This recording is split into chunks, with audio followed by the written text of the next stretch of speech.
Deputy commissioner Hyderabad Zainul Abedin Memon ने आज सुबह की असम्बली के दौरान नेवल राय गवर्नमेंट हाई स्कूल का दौरा किया। इस मौके पर उन्होंने स्कूल के तलबा और सादा के साथ बातचीत की और उनके मसाइल सुने।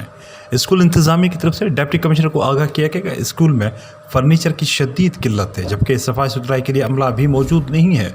इसके अलावा स्कूल को बिजली की सप्लाई के मसाइल का भी सामना है। डिप्टी कमिश्नर ज़ैनुल आबदीन मेमन ने इन मसाइल को फौरी तौर पर हल करने का यकीन दिलाया। उन्होंने कहा कि बच्चों की तालीम और बेहतर माहौल हमारी अव्वलीन तरजीह है। हम मुतल्लिका महकमों से रब्ता करके इन मसाइल को जल्द अज जल्द हल करेंगे।